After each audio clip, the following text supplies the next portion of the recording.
Many of you wondered how I was able to ship so many products in a short amount of time on the side of a full-time job. So the reason is that since 2022, I've been using the same tech stack, and I always stuck to that when I need to create a new product.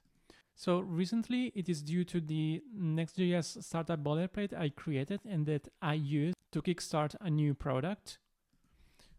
Recently, I shipped Indie Hackers News, which is a directory of resources for indie hackers, Product Journal, which is a product idea I wanted to validate. This is a waitlist.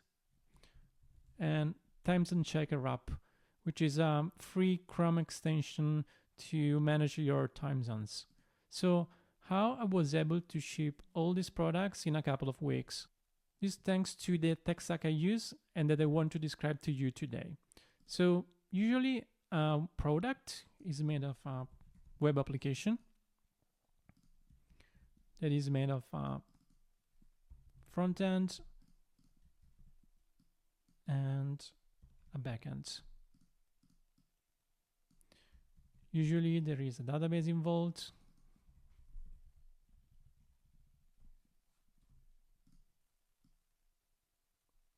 That you need a landing page for your web application, and usually you need authentication in place, and you need to manage subscriptions, orders in case of one-time purchase products. What technologies I use? So for my web app, I stick to React, which is the UI library based on components that you can build and reuse and compose together to build complex applications. And this has been a game changer for me. Along with it, I use ChakraUI, which is a UI kit and design system library. This provides many different benefits. The first one, you have a lot of components to create your layouts.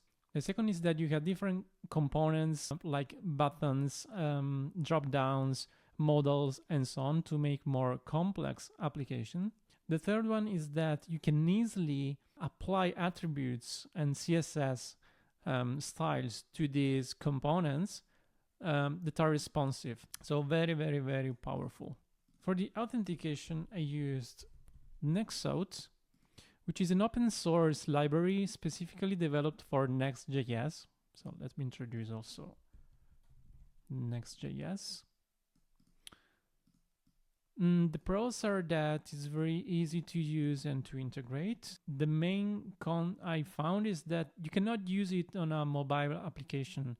So if you think that in the future you will have to adapt your web application to bundle it into a mobile application instead, I don't recommend using Next.js.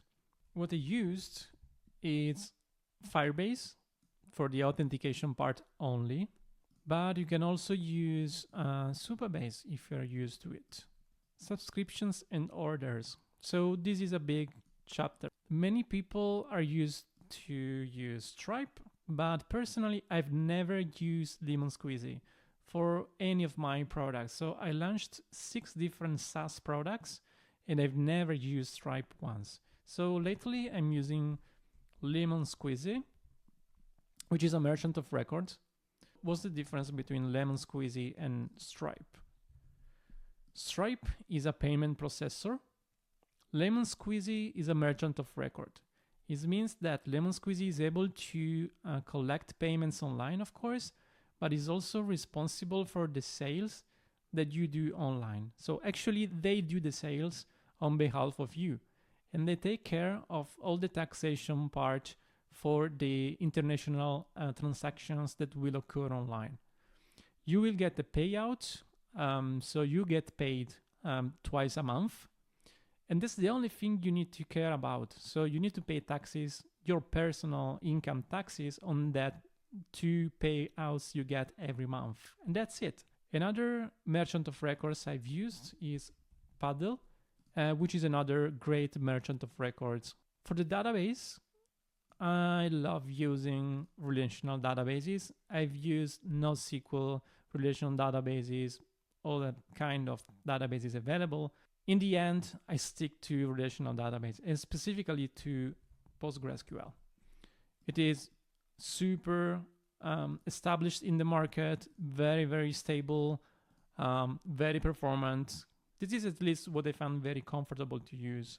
It doesn't mean that it's the perfect tech stack, but it's super comfortable for me working with it. There are no gray areas, so if I need to kickstart a new product, I stick to this. I know the technologies, I know that I can rely on them, so it's perfect and I go very, very quick. Special mention about Next.js. So Next.js, it's a tool that allows you to create full stack applications. So this means that you can have the front-end code base and the back-end code base inside the same repository and the same code base, basically. So Next.js allows you to create the front-end and at the same time the back-end of your application. And I host my application usually at Vercel. Vercel is the company behind Next.js, and they provide a cloud service in which, with a couple of clicks, you connect your GitHub repository and your web application is deployed online. And you get a URL, which is your application name .vercel.app. Of course, if you have your own domain, you can easily connect it to your Vercel project and use your own domain. Okay, I think that I pretty much covered everything. If you have any questions, please feel free to ask in the comments and I will make another video about it. Thank you so much. Bye bye.